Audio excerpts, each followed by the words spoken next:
Grace and disgrace. Being open to passionately listen or not. You might be irritated by the pitch and tone of someone's voice, the mental pressure of making sense, and the continuation of emotionality. These are all pressures and qualities that this cycle of the Human Design Weather for March 7th to 12th, 2026 bring. Hello, and welcome to the Human Design Weather or Not podcast with me, Margot Fraser. I've got a bit of a cold going, so you may hear that in my voice, but let's carry on here. This cycle begins March 7th at 6:57 a.m. Mountain Standard Time, going until March 12th at 11:04 p.m. Mountain Daylight Time. UTC, that's coming in March 7th at 1:57 p.m., going until the 13th at 5:04 a.m. So remember to convert that to your own time zone so you know when it starts and ends for you. We always start with the Sun-Earth activations because that's 70% of the conditioning field. The Sun has moved into Gate 22, the trait of openness and grace, or not. It can also be disgrace.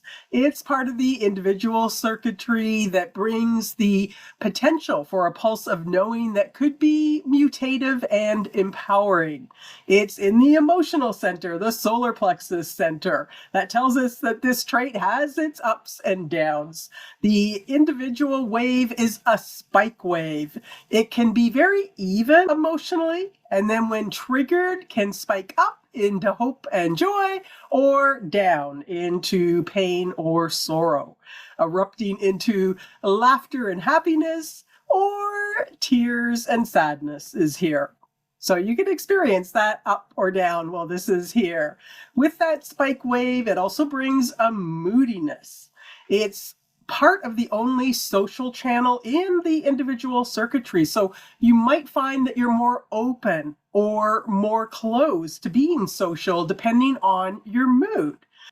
And if you're in a bad mood, well, it might be best to keep to yourself so that mood doesn't get splattered over everyone else. It will pass. This is the trait of grace, which is about allowing others to go first. It's about being polite, waiting for the right time to release that potential mutation. Or again, disgrace, being rude, interrupting, and not truly listening. This trait has the power to empower you with attentiveness. Attentiveness in yourself to others, and attentiveness in others to you. This is grace, again, being open to listen and being attentive. Remember that the individual circuitry is here to bring through mutation, something new. So how can you get mutation out if nobody will listen? This is the power of this trait.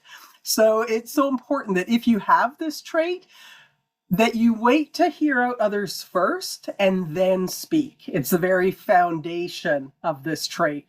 It's in its politeness. So, you go ahead. I'll wait. You go ahead. This is the gate of the left ear that hears in a wave. So what you'll take in will depend on where you are in the emotional wave. But over time, you can build this very nuanced understanding from what you hear. At the same time, in learning situations, you'll likely need to hear things again because what you take in at one time is going to be different than what you take in when you listen again at another time. Again, just depending on where you are in the wave. So this is a trait I have in my design. It's in my personality Earth, and I know this so well. My mind likes to think, no, you caught everything. You don't need to listen again. And then I listen to something again. It's like, oh, I missed that the first time. So, all right. Its keynote says a quality of behavior best suited in handling mundane and trivial situations. If you're being polite and letting others go first, you're going to hear a lot of trivial things. You're going to have to be polite and listening to this before you can get your chance to express. And again, this is what grace allows. You may notice that you're more attuned to the acoustics of things, what's beautiful to you acoustically and what's not, the pitch and the tone. And again, in a learning situation, and I can definitely speak for this one. If whoever's speaking, if the teacher had a voice with a pitch or tone I didn't like, it's very difficult to learn anything from them. This trait can bring passion and romance through that attentiveness. You might have the opportunity to express your passion, to express your emotional spirit. In the polarity and the detriment's often what we see play out in the world, it's going to be disgraceful, not listening, interrupting, and talking over others. So you'll likely witness that playing out this cycle. Every individual trait can carry melancholy, and here it's the potential melancholy that there's nothing worth listening to. While this trait allows listening to the mundane and trivial, what this trait really wants to listen for is the passion of the other. And when the expression does come out from this gate, it's usually with passion. It's expressing, again, your emotional spirit.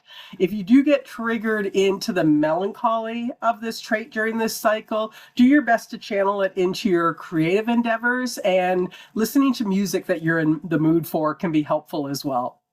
The Earth has moved into gate 47, the gate of realizing and oppression in the Ajna center. That's the second triangle from the top of the chart, and it is the seat of the mind. This is your mental awareness. So all the mind's processes occur here, the analyzing, conceptualizing, rationalizing, comparing, and so on. This is part of the collective abstract experiential circuitry that's about making sense of the past so that we can learn from it. Last cycle, we had its electromagnetic, gate 64, in the head center, the trait of confusion with its pressure to make sense. And now we have the actual mental process of trying to relieve that confusion and going through the mental making sense process. Gate 64 in the head center stores our memories as images, but when they come into the ajna, they aren't in any order. So it's quite an oppressive and difficult process to make sense of them.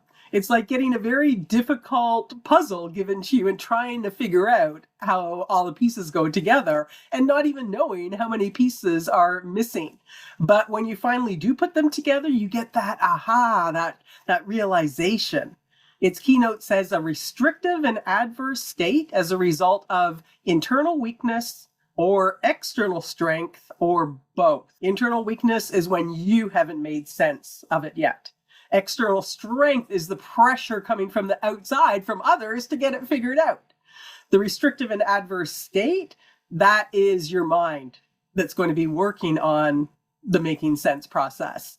At a macro level, it's all about making sense out of the experience of being a human, making sense of life itself. There's a lot of value in this process. There's the potential for the awareness to recognize. So you may get that aha this cycle. What makes sense? Ah, got it.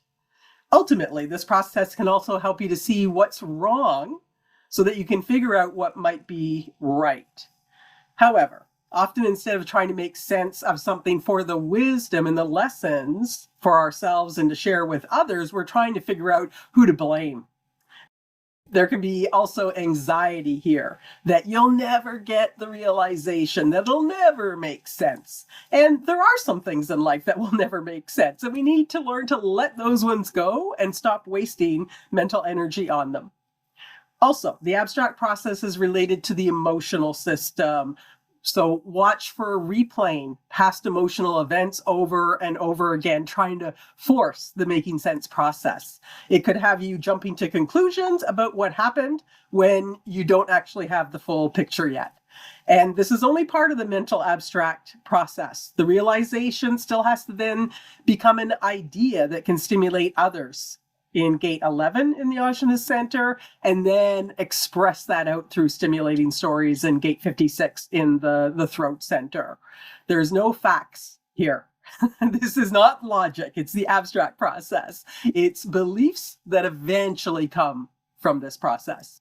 When we look at these two gates together, you might find yourself trying to make sense of whatever you're gracefully listening to, or why someone is not listening to you. Graceful Listening to others could bring in a pulse of knowing that supports your making sense process, getting that aha. The attentive conversations you have with others, maybe about who to blame for whatever situations you're discussing.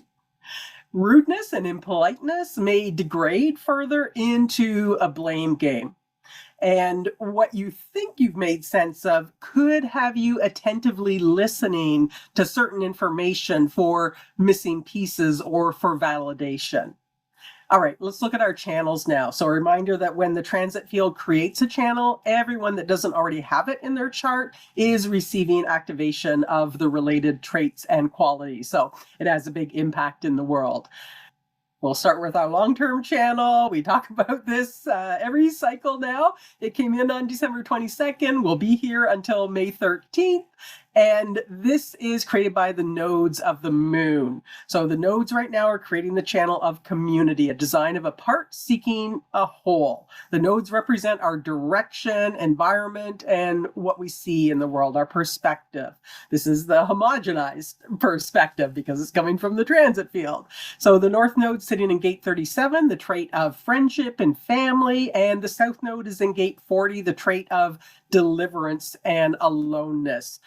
Gate 37 sitting in the emotional center, the 40 sitting in the ego center. So it's bringing emotionality and it's bringing willfulness. Most people do not have the ego center defined in their chart. So for a lot of you, when you look at your chart, that heart, that little heart center, that little triangle beside the G center in the center of the chart is going to be white. You're not here to prove yourself. You're not here to make promises. But this pressure is going to bring this willfulness. And there's always a theme for those of you that have it undefined of really doing your best to let go of that, to know that you're not here to make promises, that you're perfectly worthy just as you are. But it is going to be this amped up, since most people are not self, amped up willfulness, forcefulness, kind of pushing through, and then the emotionality as well. This is also the channel of the marriage contract and relationships in general and contracts in general. What's fair in the relationship, whether that's at a personal level or a business level. And if things aren't fair, you're going to be feeling taken advantage of. Within this channel community, all sorts of tribal themes play out here, feeling supported or not. Themes of loyalty and betrayal, jealousy and friendship, possessiveness and generosity. If you've got contracts that need to be negotiated, this can actually be a really helpful frequency, as long as you take your time to know what really is fair for you. Again, it's emotional. You got to take your time with it. This is also the design of a part seeking a whole. So there's more pressure in the field to find your place in community and your place in the totality. There's going to be heightened emotionality within communities at whatever level that is. It could be a small group that you're part of. It can be a province or state. It can be a nation, right? There's all different levels of tribalness. We may see people joining communities to try and get that sense of belonging, even when that community is not truly aligned for them. There's also an opportunity to understand in a greater way that you're inherently part of the totality.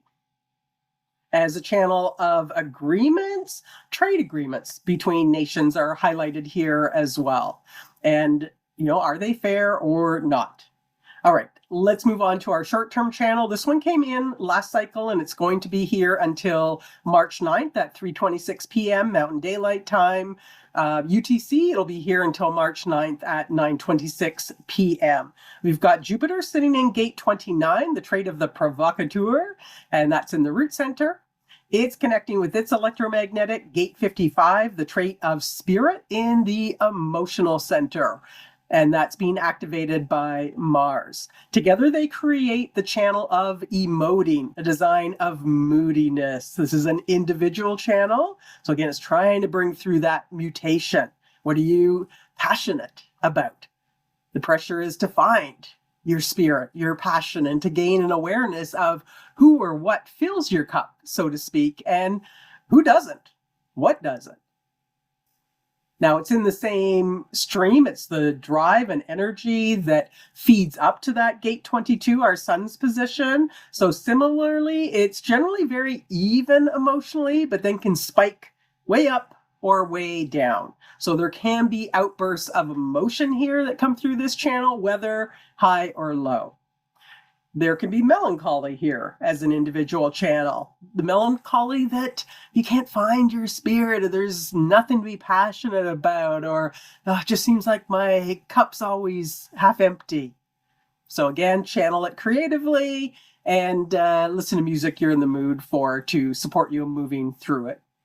All right, we've got one channel being created by a transit of the moon. It's coming in May 7th at 11:06 p.m. Mountain Standard Time, going until the 8th at 11:11 a.m. Mountain Daylight Time. The UTC coming in at 5:06 a.m. on the 8th and going until 5:11 p.m. We have the moon moving into gate 1, the trait of the creative in the G center, connecting with its electromagnetic gate 8, the trait of contribution and holding together in the throat center. Together, they create the channel of inspiration, a design of a creative role model. This is another part of the individual circuitry that can bring something new and mutative. If you have this channel in your design, part of your role is just to be a living example of uniqueness. So there could be a pulse of creative inspiration that moves through you and that you put out into the world. There can here also sometimes be a fear that your unique contribution will be rejected, and then that could have you holding back. Because it's energy that's going to the throat center, there can also be like this blurting out of creative expression when it hasn't been invited. And in that case, it's likely going to be to the wrong people at the wrong time. And then it won't be recognized or have the desired impact. All right, that brings us to our long-term transits. The long-term transits are created by the outer planets and the nodes of the moon. They're with us for longer periods of time, years in some cases. So your not self mind can start to think that they're part of you, even when it's not something you have in your own design. And then when the transit finally moves on, that can be rather confusing to the mind. Well, we've got a couple changes here. Jupiter is going to go direct on the 11th, although it's going to stay where it is. And Saturn and Pluto have line changes. So we're going to start with the nodes in the transit field that bring that homogenized perspective and direction that we'll see play out in the world. Now, we already talked about this with the channel of community, the 3740, creating that, a design of a part seeking a whole. They continue to sit in line 4, having a very long run in that line. So we'll just quickly take a look at those themes. So for gate 37, the trait of friendship, line 4 is called leadership by example. In the exaltation, it's about those that exhibit exemplary behavior and highest principles being seen as the leaders over who would traditionally be seen as the leaders. In the detriment only, the traditional, and that's going to be your typical patriarchal leaders, are accepted even if they're not good role models. Gate 40 brings an ego that will organize work to balance work and rest. So very helpful at a personal level. At the collective level, more likely to see the detriment playing out of the workaholic, because that ego wants to be massaged, so it spreads itself too thin, working for too many different people and causes or whatever it may be. Ultimately, it ends up then being less productive. All right, let's look at our outer planets now. Jupiter is sitting in gate 39, that individual trait of the provocateur. We see it in the channel at the start of this cycle. And it brings that drive to provoke the spirit. It goes direct on March 11th at 6:35 p.m. Mountain Daylight Time, which will extend its stay in line 6. Now, although it's about provoking the emotional spirit of the other in that gate 55, when it's in the not self, it's more just about provoking, being a button pusher, and then Jupiter's expanding that. Its keynote says the value of obstruction in provoking analysis, assessment, and reevaluation. So when someone provokes you, it can either set you off, it does push your buttons, or it can have you reevaluate. So that can be a good thing, right? It's sitting in line 6 called the troubleshooter, which has a developmental theme, something that continues to mature over the lifetime, that says a natural gift for solving problems. The exaltation says practicality and the ability to guide and nurture others, the energy to provoke others by attempting to solve their problems. In the detriment, it says ego dominance that generally abuses this gift for self-aggrandizement and personal ambition rather than for the benefit of others. The emotional drive to dominate that provokes others. I think those are pretty self-explanatory. All right, Saturn and Neptune both sitting in gate 25 in the individual trait of spirit, of innocence, and universal love. Neptune's in line 4 called survival, that has a developmental theme saying the nature of true innocence can be maintained regardless of circumstances. Its exaltation says the beauty of the rose in the garbage dump. Jupiter is also exalted, the highest principles even amongst the greatest decadence, the spiritual warrior. The innocence maintained regardless of circumstances. No polarity, no planet in detriment. Long description for that one. So Neptune can make it harder to see this quality play out on one hand, and on the other, the psychic attunement that it brings could help you to attune to when it's time to withdraw and recuperate. Saturn starts the cycle in line 5 called recuperation. It has a developmental theme that says when innocence is sapped of its vitality, healing is the first priority. So if you can't stay in that place of presence and beingness and universal love, it's time to stop and heal. The exaltation says the ability to recognize the inner meaning of an affliction and to withdraw until it's healed. The power of the spirit to heal and be healed. The detriment says hypochondria and the need to be healed by others. The weakness of the spirit, which requires healing from others. So Saturn could support the discipline to withdraw and heal if you need that. On March 10th at 6:21 p.m., Saturn's going to move into line 6 called ignorance. Its developmental theme says false innocence betrayed by actions. The exaltation says the least mild of a negative position where inappropriate action is censured. The loss of innocence through inappropriate action. Well, 6 lines, they go through their 3rd line trial and error process. If you've got this as a child, you find out that even when your action came from innocence, you can still get punished. So you learn to withdraw, which is not necessarily a bad thing for the 6th line, which does have this quality of being an observer. The detriment says constant inappropriate and destabilizing actions whose very counterproductiveness strips away the facade of innocence. Constant inappropriate action in times of challenges that can break the spirit. Now, gate 25 is just about being, and then whatever action arises out of that. 6 lines can always see the full circuitry. So this is part of the individual circuitry and is going to tend then not to take any action unless there's the opportunity for mutation. That's the purpose of the individual circuitry. It also looks towards the next gate in the Rave Mandala, which is gate 17, the logical trait of opinions in the Ajna center. And that's a trait that collects patterns. It collects all the different ways of doing something to be able to form an opinion. With this line 6 activation, you could really be able to observe others and see if their actions are out of innocence or if there's a motive. It's not always so easy, though, to see if your own actions are coming out of innocence, just out of being. Also, because of the collective gate 17 influence that this is going to move towards, there's also this wanting, whatever the action is, to also not only be mutative, but be of value to humanity. So it usually does lead to the withdrawal from others, which again is not necessarily a bad thing for this trait. Saturn could bring a very disciplined quality of not taking any action if you can't see it's mutative and of value to others.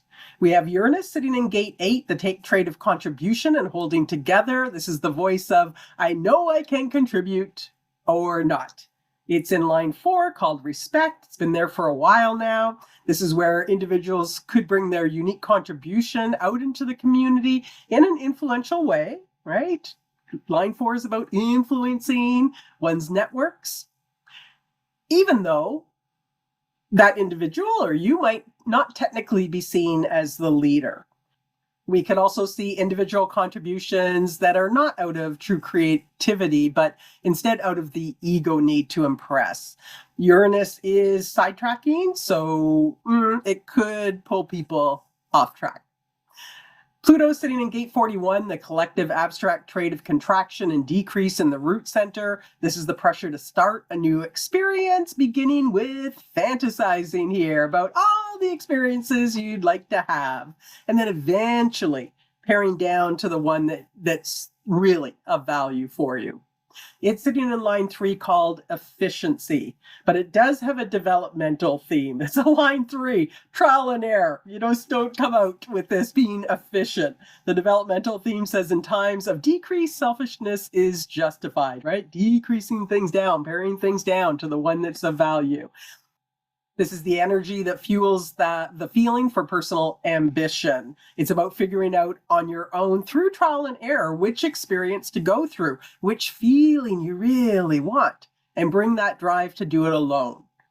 In the detriment, there's this wanting to bring others into the experience and share it with them. This is a collective gate, but that means more energy and resources are going to be used and others are going to have their influence. So the experience is going to get skewed from what it was if you were doing it by yourself. It's just two different ways. It's neither necessarily right or wrong, just two different ways to move through an experience. Now, towards the end of the cycle on March 11th at 5:01 p.m. Mountain Daylight Time, Pluto's going to move into line 4 called correction. Another one with a developmental theme that says successful adaptation to limitation. And I'll get into the details of that in the next cycle because, again, it's going to be with us for a while. Okay, looking at the pressures of this transit field overall, last cycle I reflected on the previous channels, having that double channel of community, the design of a part seeking a whole, because we had the sun and the earth and the nodes that can bring that territorialness and us against them. And that was combined with the volatility of Mars in gate 55, the gate of emotional spirit, and also pulling Jupiter. Mars was pulling Jupiter in the trait of the provocateur in line 6 into its detriment, ego aggrandizement, the emotional drive to dominate that provokes others. That was all present when that war with Iran was started. Last cycle, we had the pressure of doubt and confusion bring questions, and boy, did we see that.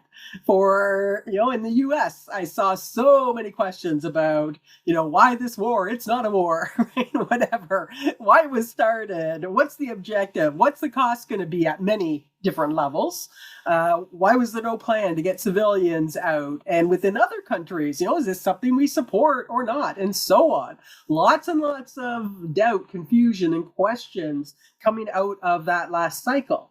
Now we have the Earth's position in the 47, realization. That is the electromagnetic of the Earth's position last cycle, that trait of confusion. So perhaps we'll see some ahas, some realizations about what's going on that's come out of the confusion and doubt of that last cycle, all within the context of our communities that could have us being open to listening attentively to different perspectives and what's going on. And there's also going to be those who close themselves off from listening. Nope, don't want to hear it, or they're just talking over top of others and not really listening to the questions being asked.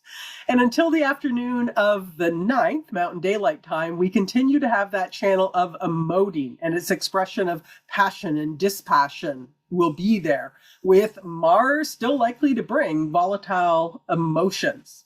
Then Mars is going to move into gate 37, joining with the nodes and bringing its hasty energy and immaturity into the community through that emotional trait of friendship and family. Now, a mature Mars can be very patient, very wise, but most often we see the immature side playing out. In that, we could see hasty decisions about use of resources in trade relationships and in relationships generally. At a personal level for you, just make sure that you're taking your time in relationships and any decisions that have to be made within it while this energy is present.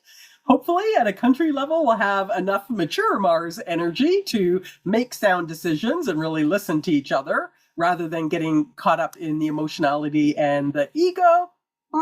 We'll see what happens.